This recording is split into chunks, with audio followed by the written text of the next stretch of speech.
Hello, my name is Alicia, and what I'm about to tell you will make your jaw drop. You know that moment when you think you know someone completely, only to discover they've been living a double life right under your nose? Well, buckle up, because my story involves betrayal, secrets, and the most satisfying revenge I've ever witnessed. Picture this. You're 22, fresh out of college, sharing a cramped two-bedroom apartment in downtown Portland with your best friend since freshman year. You trust this person with your deepest secrets, your Netflix password, and apparently, your boyfriend. But here's the twist. While she was busy stealing my man, she had no idea I was about to uncover something that would flip her entire world upside down. Before we embark on this incredible journey together, I have a small, heartfelt favor to ask. Please subscribe to my channel, give this video a thumbs up. It costs you nothing, but means the world to me. And let me know in the comments which beautiful corner of the world you're watching from. Your support truly makes all the difference. Now, let me paint you a picture of Madison, my former roommate, and the villain of this story. Tall, blonde, with that effortless beauty that made guys stop mid-conversation when she walked into a room. She had this way of making you feel like the most important person in the world, which is probably why it took me so long to see through her act. To her parents back in their conservative small town of Bend, Oregon, she was their perfect little angel. Honor student, church volunteer, future wife material. If only they knew what their precious daughter was really up to. The betrayal didn't happen overnight. It was subtle, like most devastating things are. Little comments about how Jake, my boyfriend of 8 months, seemed stressed when I wasn't around. Offers to keep him company while I was pulling late shifts at the coffee shop. The way she'd conveniently forget to mention when he'd stopped by looking for me. But the moment I walked into our apartment that rainy Tuesday evening and found them tangled together on our couch, the same couch where we'd spent countless nights planning our futures, something inside me shattered and reformed into something much more dangerous. The scene I walked into that night is burned into my memory forever. Jake's shirt was on the floor, Madison's hair was a mess, and they both froze like deer in headlights when they heard my key in the door. For about 30 seconds, nobody said anything. The only sound was the rain pattering against our windows, and my heart hammering so loud I was sure they could hear it. "Alicia, I can explain," Jake started, scrambling for his shirt like that would somehow undo what I'd just witnessed. "Can you?" I asked, my voice surprisingly steady. "Because, from where I'm standing, it looks pretty self-explanatory." Madison had the audacity to look hurt. "Ali, we never meant for this to happen. It just did." That's when I laughed. Not a happy laugh. The kind of laugh that comes out when you realize you've been the punchline of a joke you didn't even know was being told. "It just happened? For how long has it just been happening?" They exchanged a look that told me everything I needed to know. This wasn't some spontaneous moment of weakness. This had been going on for weeks, maybe months. Jake ran his hands through his hair, a nervous habit I used to find endearing. "Look, Alicia, I care about you. I really do. But what Madison and I have, it's different." "Different how?" I demanded, crossing my arms. "More real," Madison said quietly, and those two words hit harder than any slap could have. I stood there for another minute, watching them squirm, before I did something that surprised all of us.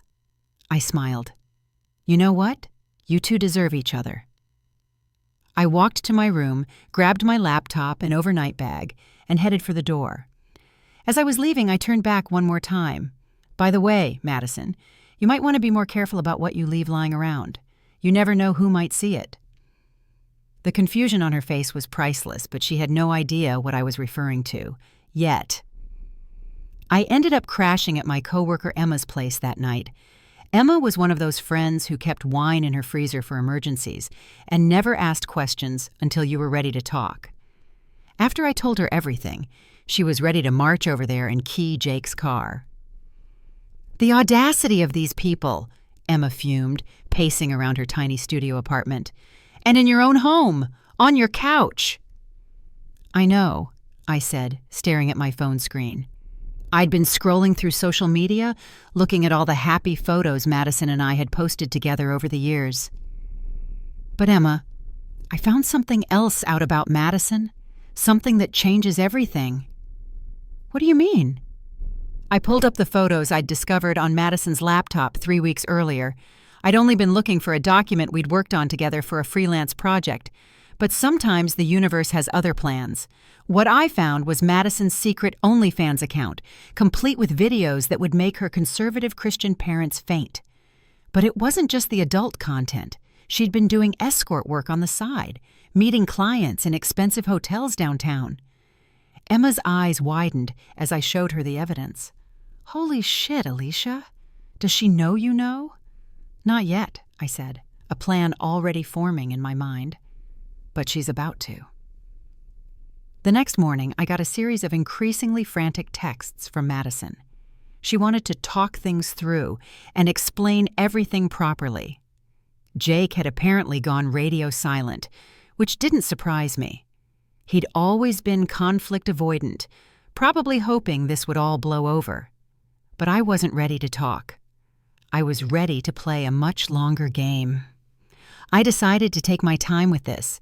Revenge, I learned, is a dish best served with meticulous planning and perfect timing. For the next week, I played the devastated ex-girlfriend beautifully. I returned to the apartment when I knew they wouldn't be there, collected more of my things, and left little traces that I'd been there, just enough to keep Madison paranoid. The genius of my plan wasn't just about exposing Madison's secret life. It was about timing and presentation. See, Madison's parents, Robert and Carol Winchester, weren't just conservative Christians. They were prominent members of their community. Robert owned the largest car dealership in Bend and served as a deacon at their church. Carol ran the local crisis pregnancy center and organized charity drives. They'd raised Madison with strict values and had been bragging about their perfect daughter for years. Madison had always been terrified of disappointing them. Every phone call home was carefully choreographed, every social media post curated to maintain her image. She'd rather die than let them know she'd even had a drink, let alone what she'd been doing for money in Portland. I spent my days at Emma's apartment, working on my plan and monitoring Madison's online activities. She'd been posting less frequently on her regular social media, probably because she was busy playing house with my ex-boyfriend. But her secret accounts? Those were busier than ever. It seemed like betraying me had given her some kind of confidence boost. "You're being very calm about this," Emma observed one evening as I sat cross-legged on her floor, laptop balanced on my knees. "It's actually kind of scary." "I'm not calm," I replied, not looking up from my screen. "I'm focused." The breakthrough came when I discovered Madison had been sloppy with her digital security. She'd used the same email address for multiple accounts, and I happened to know her password habits from all our years living together. People think they're being clever when they add numbers to their passwords, but Madison always used significant dates. Her first pet's name plus her high school graduation year. It took me 3 tries. Once I was in her email, I found everything. Client communications, scheduling messages, payment confirmations through various apps. She'd been making serious money, more than enough to cover her half of our rent and expenses, which explained how she could afford those expensive clothes she claimed were thrift store finds. But the real goldmine was her correspondence with a local photography studio. Madison had been modeling for what she described as artistic nude photography, but the emails revealed it was much more explicit than that. The photographer, a guy named Derek, had been selling these images to various adult websites without being entirely upfront about it. I also found something else, evidence that she'd been stealing. Small amounts from the coffee shop where we both used to work, items from our shared apartment that she'd been selling online, even money from my purse that I'd thought I'd just misplaced. The betrayal ran deeper than just stealing my boyfriend. Friday afternoon, I got a text from Madison. "Can we please talk? I miss my best friend." I stared at that message for a long time. A part of me, a small, naive part, actually felt something. We had been best friends. We'd supported each other through failed classes, family drama, and countless boy problems. She'd held my hair back when I was sick, and I'd helped her practice for job interviews. But she'd thrown all of that away for what? A few months of excitement with Jake? I texted back, "Coffee tomorrow? Our usual place?" Her response was immediate. "Yes, thank you so much. I know we can work this out." Poor Madison. She had no idea that our usual place, a little cafe on Hawthorne, was right across the street from the hotel where she met most of her clients. And she definitely didn't know that I'd been building quite the portfolio of evidence that would soon make its way to Bend, Oregon. That night, I practiced what I was going to say to her. The key was to seem like I was considering forgiveness while actually gathering more information. I needed to know exactly when her parents were expecting her next visit home. Saturday morning arrived gray and drizzly, typical Portland weather that matched my mood perfectly. I arrived at the cafe early, choosing a corner table with a clear view of both the entrance and the hotel across the street. Madison walked in 15 minutes later, looking like she'd spent hours getting ready. Her hair was perfectly styled, makeup flawless, wearing a cream-colored sweater that probably cost more than my monthly coffee budget. She spotted me immediately and rushed over, her face a mixture of hope and anxiety. "Alicia, thank God you agreed to meet with me." "Sit down, Madison," I said quietly, gesturing to the chair across from me. She settled in, fidgeting with her purse strap. "I ordered your favorite," she said, sliding a lavender latte across the table. "Extra foam, just how you like it." The gesture almost worked. For a split second, I remembered why we'd been friends for so long. Madison had always been thoughtful in small ways, even while she was betraying me in big ones. "So," I said, taking a sip, "talk." "I know you hate me," she began, her voice shaky, "and I understand why. What you saw, what happened, it wasn't supposed to go that far." "How far was it supposed to go?" She looked down at her hands. "Jake and I, we just connected, you know? At first, it was just talking. He was stressed about work, and you were always so busy with your shifts and that freelance writing project. He felt lonely." "So you thought you'd comfort him?" "Not like that. Not at first." Her voice got defensive. "We were just friends. But then one night you were working late and he came over. We were watching a movie and talking, and suddenly you were fucking my boyfriend." She flinched at the harsh words. "It wasn't like that." "Then what was it like, Madison? Because from where I sat, it looked pretty straightforward." She was quiet for a long moment, staring out the window. "We fell in love," she said finally. I almost choked on my latte. "Love? You've known him for 8 months, and you've been sneaking around for what, 2 months of that?" "Sometimes you just know," she said, meeting my eyes for the first time. "I never meant to hurt you, Allie. You have to believe that." "But you did hurt me, and you kept hurting me. Every day you continued this, whatever this is." Madison's eyes filled with tears. I know, and I'm so sorry. I want to make it right. Jake and I, we've been talking, and we think—" "What does Jake think?" I interrupted. "He thinks maybe we could all be friends again, eventually, when the hurt isn't so fresh." I stared at her, amazed by her audacity. "Friends? Madison, you stole my boyfriend and lied to my face for months. What part of that screams friendship to you?" "I know it sounds crazy, but we were best friends for 4 years. That has to count for something." I leaned back in my chair, studying her face. She actually seemed to believe what she was saying. In her mind, somehow, this could all be smoothed over with a few apologies and some time. "Tell me something," I said. "Are you happy? With Jake? With how things turned out?"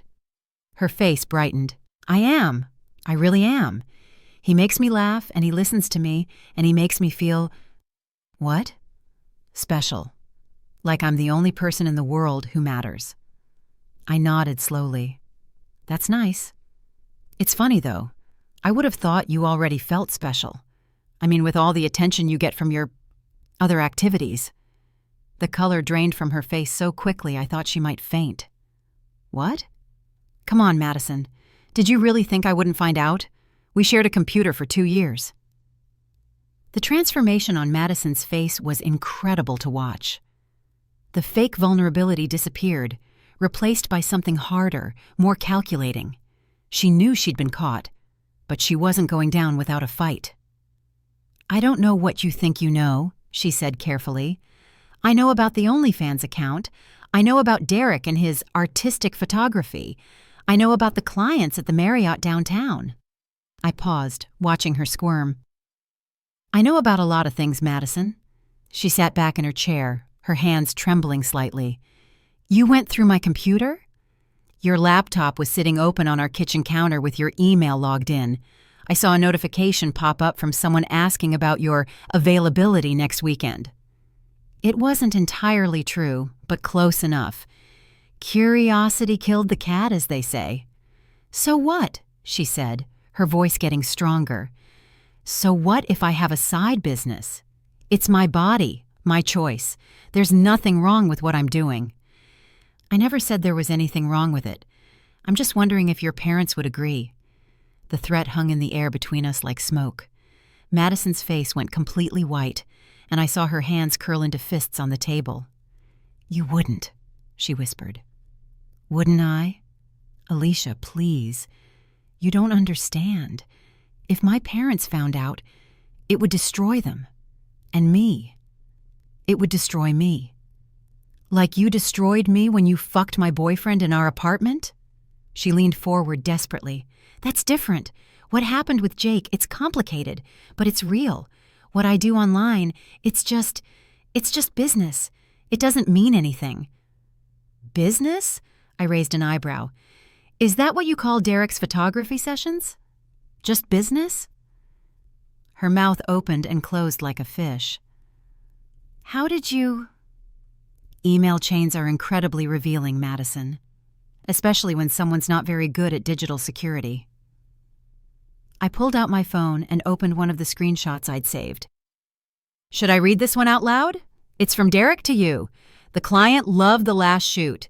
He's asking if you'd be interested in a private session. He's offering $2,000 for the weekend.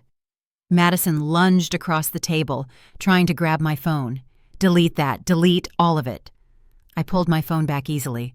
Why would I delete evidence? Evidence of what? I'm not doing anything illegal. Maybe not illegal, but definitely interesting. Especially this email thread with someone called Portland Executive Services. That's a pretty fancy name for an escort service. The fight went out of her completely. She slumped back in her chair, tears streaming down her face. What do you want? I want the truth, all of it. How long has this been going on? How much money are we talking about? And most importantly, how long have you been stealing from me? She looked up sharply. I never... $60 from my purse last month. My grandmother's earrings that you said you hadn't seen. The cash from our joint grocery fund that kept disappearing. I scrolled through more screenshots. Should I go on? Madison was full on crying now, her mascara running in dark streams down her cheeks. Other cafe patrons were starting to stare, but I didn't care. I was going to pay it all back, she sobbed. I just needed time. The money from the photography was supposed to tide me over until I got a better job. What about Jake? Does he know about your photography? She shook her head violently. No, God, no. He thinks I got a promotion at the boutique. So you're lying to him too. It's not lying. It's just protecting him. He wouldn't understand. I almost laughed. Protecting him? Madison, you're living a double life. You're lying to your parents, your boyfriend, and apparently everyone else in your life. How is that protecting anyone? You don't understand, she said miserably. You've never had to worry about money. Your parents help you out. Mine can barely afford their mortgage. I needed the money for rent, for food, for everything. Madison's sob story might have worked on someone else, but I knew her too well. Her parents weren't wealthy, but they weren't struggling either. Robert's car dealership did well, and they'd managed to send Madison to college without her taking on crushing debt like the rest of us. This wasn't about necessity. It was about wanting a lifestyle she couldn't afford on a retail worker's salary. "Cut the bullshit, Madison," I said, my patience finally running out. "Your parents paid your tuition. They send you care packages. They bought you that car you drive. This isn't about survival. This is about wanting designer clothes and expensive dinners." She stopped crying abruptly, anger flashing in her eyes. "You think you know everything, don't you? Perfect little Alicia with her perfect little life. My perfect life? Are you serious right now?" "You have no idea what it's like," she continued, her voice rising. "Growing up in a town where everyone knows your business, where you're expected to be this perfect Christian daughter who never puts a foot wrong. Do you know what it's like to smile and nod while your mother talks about how proud she is of your purity and your values? So you decided to rebel by becoming an escort? I decided to take control of my own life for once." She slammed her hand on the table, making our coffee cups rattle. "I'm 22 years old, and I've never made a single decision without wondering what my parents would think. Well, guess what? This is what I think. This is what I want. And Jake? Where does he fit into this revelation?" Her expression softened again. "Jake is different. He sees me for who I really am. Except he doesn't, does he? He sees the version of you that you've created for him, the good girl with the boutique job who happens to have fallen for him. He has no idea about the rest of it." Madison was quiet for a long moment, staring down at her hands. "He doesn't need to know. What I do for work doesn't define who I am.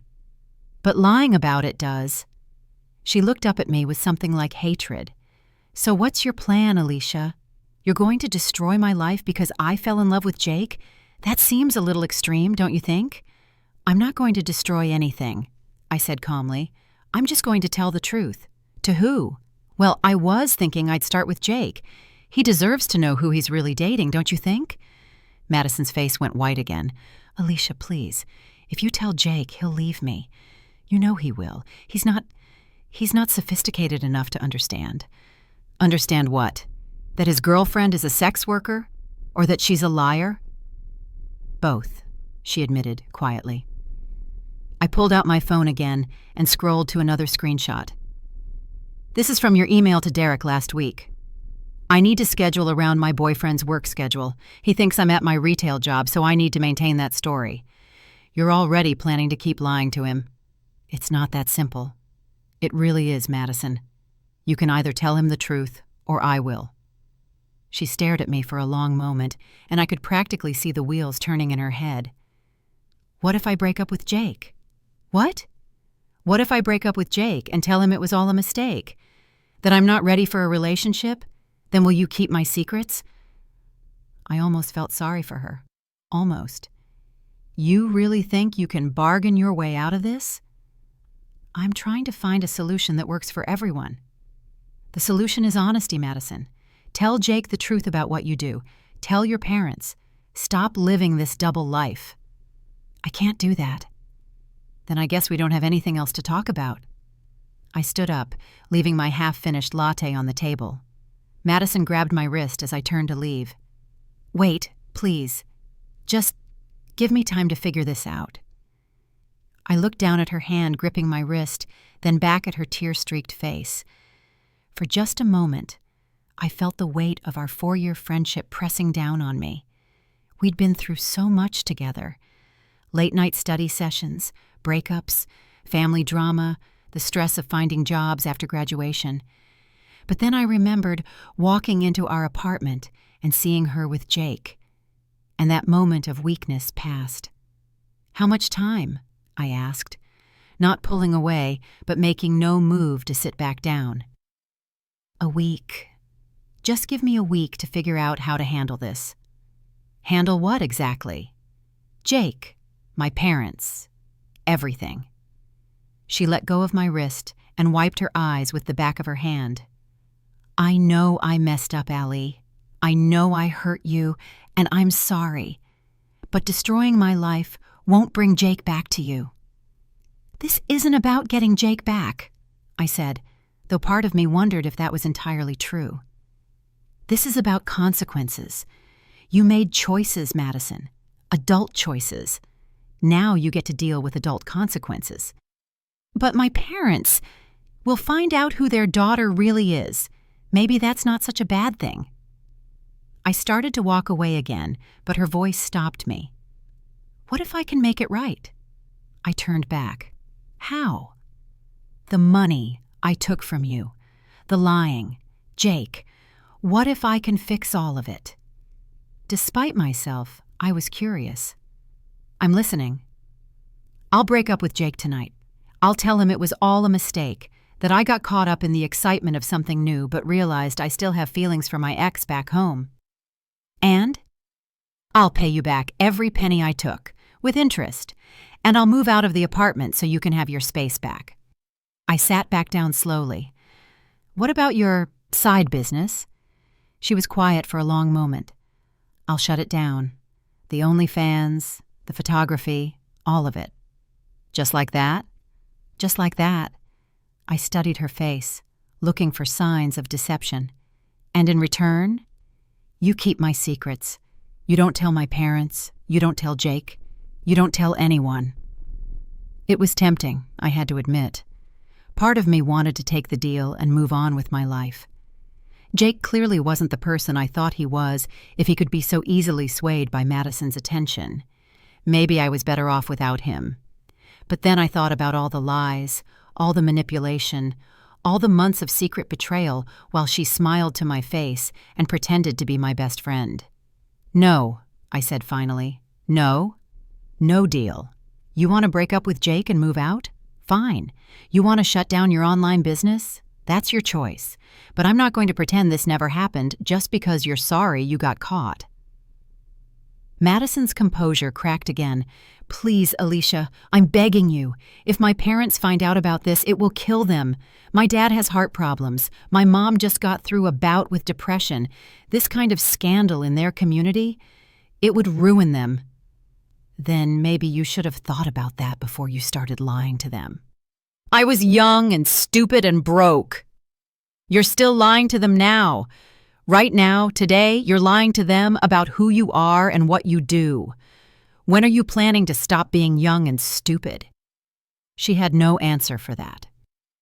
Here's what's going to happen, I said, leaning forward. You're going to tell Jake the truth about everything, not some watered-down version, not a convenient lie about an ex-boyfriend back home. The truth. And then you're going to call your parents and tell them the truth too. I can't. Then I will. The finality in my voice seemed to hit her like a physical blow. She sat back in her chair, staring at me like she was seeing a stranger. You've really changed, she said quietly. No, Madison. I've just stopped letting you walk all over me. That evening, I sat in Emma's apartment, my laptop open, cursor blinking in an empty email draft. I had Robert and Carol Winchester's email addresses. Madison had forwarded me family photos before, and I'd paid attention to the sender information. All I needed to do was attach the screenshots and hit send, but I couldn't do it. For 3 hours, I stared at that screen, typing and deleting, second-guessing myself. Emma had gone to bed, muttering something about me being either too nice or too smart for my own good. She was probably right on both counts. Around midnight, my phone buzzed with a text from Madison. Done. Jake and I are over. I stared at the message, waiting to feel some sense of satisfaction. It didn't come. Instead, I felt strangely empty. Another text came through. We talked for 2 hours. He's devastated. Then, I told him about some of it. Not everything, but some of it. And finally, are you happy now? I turned off my phone without responding and closed my laptop. The next morning, I'd make my decision about her parents. But when I woke up, there was already an email waiting for me from Madison. Alicia, I know you probably don't want to hear from me, but I needed you to know that I called my parents last night. I didn't tell them everything. I'm not sure I ever could. But I told them I've been struggling, that I've made some bad choices, and that I need to take some time to figure out my life. They're driving up this weekend to help me move back home. I'm going to stay with them for a while, maybe take some classes at the community college, try to figure out who I want to be when I'm not lying to everyone I care about. I know this doesn't fix what I did to you. I know I broke your trust and our friendship in ways that probably can't be repaired. But I want you to know that talking to you yesterday made me realize how far I'd fallen from who I used to be, who I want to be. I've deleted all the accounts, blocked Derek's number, told the escort service I'm no longer available. It's scary as hell, starting over at 22, but it feels right. I'm sorry, Allie. I'm sorry for everything. You deserved better from me, and I hope someday you can forgive me. The apartment is yours if you want it. I paid the landlord through the end of the lease, and I left money on the kitchen counter for everything I took from you. It's not enough. I know that. But it's all I have right now. Take care of yourself, Madison. I read the email 3 times, then walked to the kitchen and made myself coffee. Emma found me there an hour later, still staring at my phone. So, she said, what's the verdict? Are you going to nuke her life from orbit? I showed her the email. She read it twice, then looked at me with raised eyebrows. Well, shit, she said. That's not what I expected. Me neither. Do you believe her? I thought about it. I think I believe that she believes it. Whether she'll stick to it, I shrugged. That's not really my problem anymore. So you're not going to email her parents? I looked at my laptop, still sitting closed on Emma's coffee table. I don't know. Part of me wants to. Part of me thinks they deserve to know who their daughter really is. And the other part? The other part thinks maybe she's already been punished enough. Losing Jake, having to move back home, starting over. Maybe that's consequences enough. Emma poured herself coffee and sat down across from me. You know what I think? What? I think you're a better person than I would be in this situation. I'd have sent those screenshots to her parents, her church, and probably posted them on every social media platform I could find. I laughed despite myself. That would definitely be satisfying. But probably not healing. Probably not. 6 months later, I ran into Jake at a coffee shop downtown. Not our old place. I'd avoided that for months. But a new spot that had opened near my new apartment. I'd moved back into the old place for a while, but being surrounded by memories of Madison and our friendship had been too depressing. Sometimes a fresh start requires an actual fresh start. Jake looked terrible, thinner than I remembered, with circles under his eyes and a general air of defeat. He saw me before I could escape, and for an awkward moment, we just stared at each other across the cafe. Alicia, he said finally, walking over to where I stood frozen by the counter. How are you? I'm okay, I said, surprised to realize it was true. You? He laughed, but there was no humor in it. I've been better. We stood there for another uncomfortable moment before he spoke again. I owe you an apology. Jake, you don't... I do. What I did, what we did, it was unforgivable.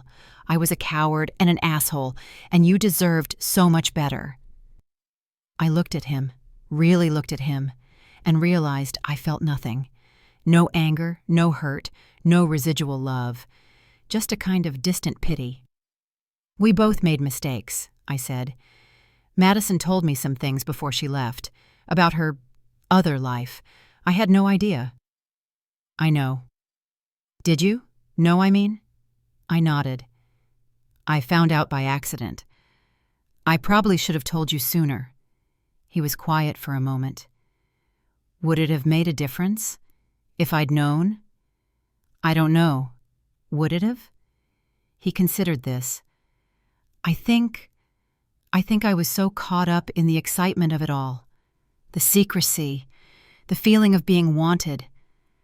I don't know if anything would have stopped me. That's a shitty thing to admit, isn't it? It's honest. For what it's worth, she really did love you. As a friend, I mean. She talked about you constantly, how smart you were, how loyal, how much she admired you. Just not enough to stop her from betraying me. No, not enough for that. I got my coffee and headed toward the door. Jake followed me outside. Alicia, wait. I know this is probably pointless, but is there any chance we could try again? Start over? I turned to face him, this man I'd thought I might love, might build a future with. Jake, I hope you figure out what you're looking for, I really do. But it's not going to be with me." He nodded, looking defeated but not surprised. "Yeah, I figured, but I had to ask." As I walked away, I felt something I hadn't expected. Closure. Not the dramatic, satisfying kind you see in movies, but the quiet, complicated kind that comes with real life.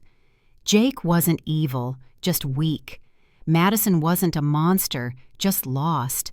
And I wasn't a victim anymore, just someone who'd learned some hard lessons about trust and friendship and love. I never did send those emails to Madison's parents. Maybe that makes me too forgiving, or maybe it makes me smart enough to know that some revenge isn't worth the cost to your own soul. I deleted the screenshots and moved on with my life. Sometimes I wonder what happened to Madison, whether she really did change her life, or if she just moved her secrets to a different location. But mostly, I don't think about her at all. I'm working at a marketing firm now, writing copy and building campaigns. I have my own apartment, new friends, and I'm dating a guy named Alex who makes me laugh and has never once made me wonder what he's hiding. And you know what? I'm happy. Not because I got revenge on the people who hurt me, but because I learned something valuable about myself. I'm stronger than I thought, and I deserve people in my life who choose me every day, not just when it's convenient. The real victory wasn't destroying Madison's life or winning Jake back. It was realizing that I didn't want either of those things. I wanted something better, something real, something built on honesty instead of lies. So that's my story. Sometimes the best revenge isn't revenge at all. It's living well, moving forward, and refusing to let other people's choices define your worth. Madison stole my boyfriend, but she gave me something more valuable in return. The knowledge that I'm worth more than settling for people who can't see my value. Thanks for listening. And remember, you're worth more than the people who treat you as disposable. Don't let anyone convince you otherwise.